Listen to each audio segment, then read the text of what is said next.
in that moment. But it was quick because the tongue was ready to zap, zap, zap. I had to suck those words down. I just got proof. I only did what you told me. It ain't my error. And I could have expressed that. But I said, no, it's the patient. Keep focused. The patient got to come back. That's what's important. Get him in here, do the right study, and get him on. And I let it go because that was not important. Right. But I was saying that because I felt like I was asking God to make it more tangible for me. Because all the time we think about God and he's like, he's over there and over here. Right. Well, this miracle happened, everything is so praying. here. Keep praying and asking. asking. And I'm like, you know, God, I need you to show up in my, like, when I'm on the computer talking to me. But, you know, I need it's going to come more and more. Hear it, you know, see it. Do, you know, because I don't want it to feel like, ooh, la, la. I want to have that connection. Which I know that I have because I've been asking for it, but I don't know if people realize that it's something that you need to be aware of, that you have to constantly make him a part of the process. And not just assume that he's just going to come in and be like, hey, I'm going to tell you something. Because sometimes it may not happen like that. He may be telling you something in an event that's happening right in front of you. Right in front of you. Not aware that that's how he's trying to speak to you. Yes, you missed it. Exactly. So it's those kind of things. I was telling my mom, though, that it requires for you to, like you all were saying, spend time. If you don't put in the study, like when you go to school, you can't go take the test. If you didn't study, if you go take the test, you're going to fail. So if you haven't been reading your Bible, if you haven't been praying, if you haven't been leading up to him, when your test comes, your temptation comes, you're going to fail. You're going to fail. So you don't even have to wonder. So I think it's one part he says, be not quick to anger. That's right. It's right. And that's something you got to pray about it come. Because I'm telling you, it is hard. The tongue is so fast. It want to throw quick. It'll throw before you can breathe. It's like the tongue will slash. It's a great measurement to see where you are sometimes. It's like, oh, I didn't react like how I would have. Showing up. Thank you. It'll stun you. It'll stun you. But you know what? And even through that time, like Rob makes you know, just doing that, God is setting them up. Yep. Because God said that some water, some plant, some water. God said He gives the increase. Meaning just by that love, because that man they're going to hear about Christ. And y'all opening up whatever it is, that heart, y'all opening up. God is, you know what I'm saying? Sometimes that seed, and you don't know what seed to take. That's right. You don't know if you planted something, but only sometimes it's so weird with God because your purpose can be so minute to you. Right. But it could be the center seed for the plant. And you don't even know, but the fun thing is the fact that you are there means that you're part of it. And that which you have to be a witness of. Your evidence that you are there, meaning that whatever's happened, you're part of whatever's going to happen. Like we're all here in this room, we're all part of whatever's going on in this time. We're all supposed to be here. This is no accident. This was planned for this day because you have to believe that God is in control. If you don't, you leave things to chance. And I don't believe in chance. I don't gamble. I believe in God. And I know He has a purpose. So He brought me down. He brought you guys over for what? To know and gather the fellowship with Him. And you came. You came. This is not about an accident here. So, and everything you do, if you look at it like that, then you will say, okay, God, I know I'm here. Why am I here? And what is I'm supposed to be doing? Because for some reason you got me here. And then you can start looking. And when you start seeing and looking, then it's going to come to you why you're here. And it might be small, you might think, but it might be somebody there who y'all made a connect that something you said helped that guy win or whatever. And that you have to know that in your heart. And God is He's the motivator of it all. Of it all. So now our way of thinking, we go to work, wherever we do, we can't get out of care. No, we can't. Because this is your time. That's right. God, no matter how little it may look, this little situation, man, that is doing nothing with God. It is doing something with God. Exactly. Because the next person got to take it. It's like we doing relay. You know what I'm saying? We pass it with time. Like we all going like the next Christian. You know what I'm saying? You never know. You might have to reach back with something to say to somebody. And something that said here that day. I heard so-and-so. You know what? And I passed the one. Woo, yeah. And I gave it to that person. I want to say something too, though. Like this is for the young people, which I told this testimony before, but I'm going to tell it a different twist to it. we were celebrating birthdays last month. My birthday's June, and we were all in the huddle, which you all remember probably remember I told this. It was my birthday and Candace's birthday. And so as we were eating the cake, one of the co-workers was saying that he had taken a slug ride recently, and that it was a young man that picked him up in the slug car. He recently moved to Woodbridge. He used to live in Alexandria, but so he knows that if he takes where he gets on to take the slug at, that I probably get on to do the slug in the same way, and that he assumed that because the conversation was so nice and so pleasant, and that Jacqueline is so nice and so pleasant, I wonder is this Jacqueline's son? So you all young people think that your parents' Christianity is in of themselves and for themselves, but our Christianity has a lot to do with the way people are expecting you to behave in public. They're watching your lives just as well as they're watching ours. Yes, we are. They're not just watching our lives. That's right. I'm not saying to put something on you to make it this big pressure on you, but it's on you no matter whether you want it or not. Sorry, you got Christian parents. Sorry, you got Christian parents. It's your lot. Pressure Tell God that you're mad at them. Pressure comes with life. You Yes. pressure one way It's or a the part other. of it. You got Christian parents. If you got Christian parents, when people see you in public, they expect for you to come with it too. I'm sorry. That's just how it is. That's right. And I was really honored by it. But the thing is that he thought that because Jacqueline lives like this, her kids must live like this too. It wasn't car robbery because I said, well, my son lives in Manassas. He wouldn't have been, picking up a slug on the Woodbridge line.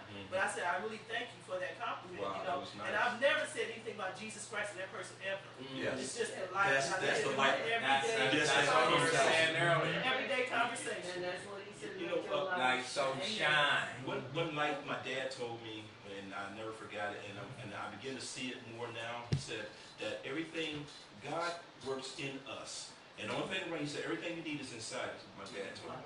He said, now, because what he did, when he breathed into you, that's the only part of God that he actually internally came into us. He made us out of clay, but then he blew to the lungs expand. And that's the spirit that he put in us. This is my understanding. So, but I say that to say this. So many people look from what they see out here to make this. But if you stop looking out here and thinking what I see is going to make me and turn the blinders on and go inside and be you pushing out, they're going to be seeing you and they're going to want to look at you and wonder about you instead of you wondering about them.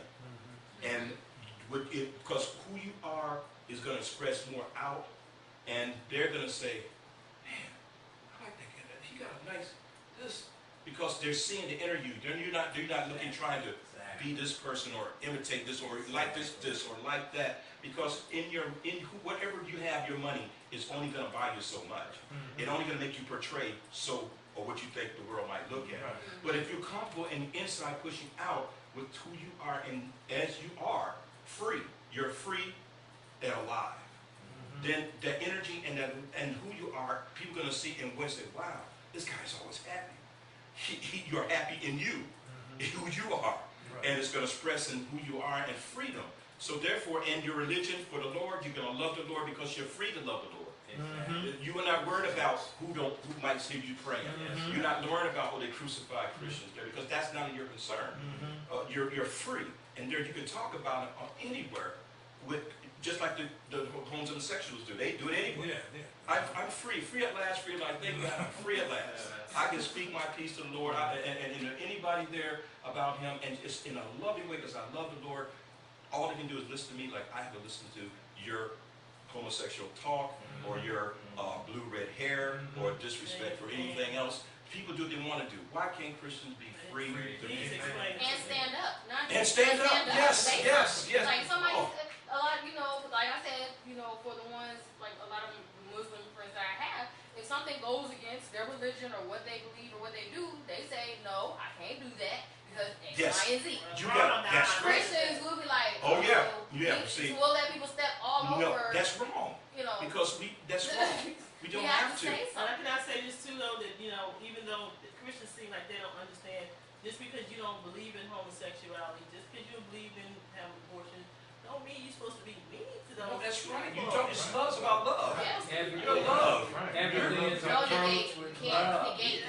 Yeah, I'm not the judger. If everybody else treat them like that, you can't treat them like that. I'm not the judger. I love you. I'm hoping that you will come around, but I don't have to judge you. I'm free. I'm going to heaven. You have to worry about him because you don't know him. But hopefully seeing him and me, you will have questions and wonder. But now you got the issue with these Christians.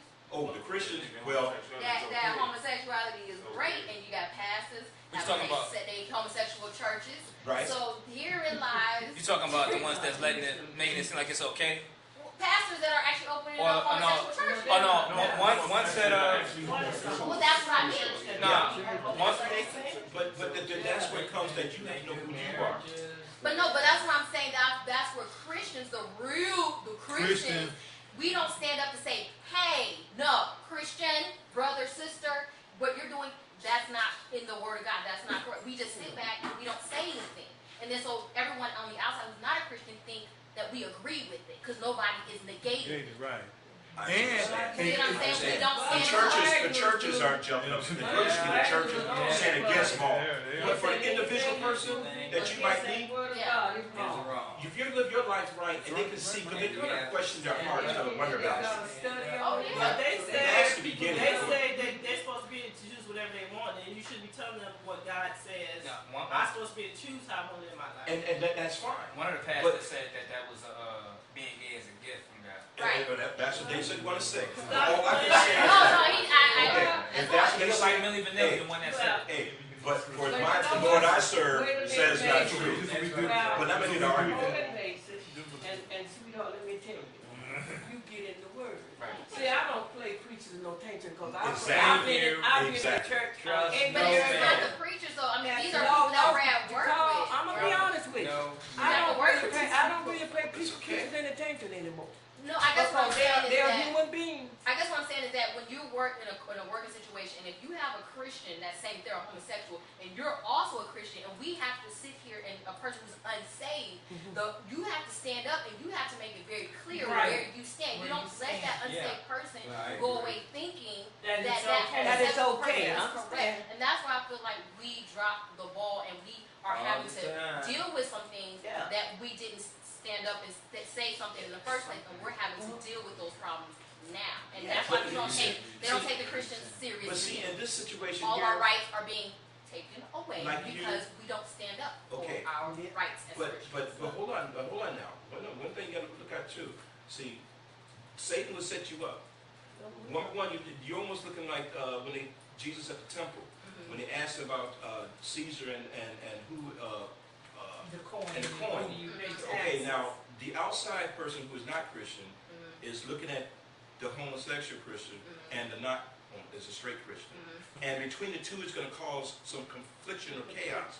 So you see the setup, and you're not trying to please him because he don't care about you anyway. Right. So he is really gone. He's not even in the situation. But this one here, you can't gain any ground by putting him down. Oh no, Okay. not But what you have to do is, once again, come to the Lord, ask him for wisdom, and at the same time remember, what belongs to Caesar's, belong to Caesar. What belongs to the Lord, let it be. But I think this goes back to what we were saying about how you live, because if you're a Christian and you're bad-mouthing that other Christian who is a homosexual, there you go. then that's what I'm saying. When as Christians, that's where we fall, because we condemn the person. We can't do that. And you have there's a time and a place for certain things. In other words, you take that other Christian aside, away from them. That's what I'm saying. As Christians, we don't do good. We don't do a good job. We don't do a good job at it. It's a slow process, but to continue working at it in a way, living a life. Let me sit over here and get out with Greg. I'm about to read it, boy.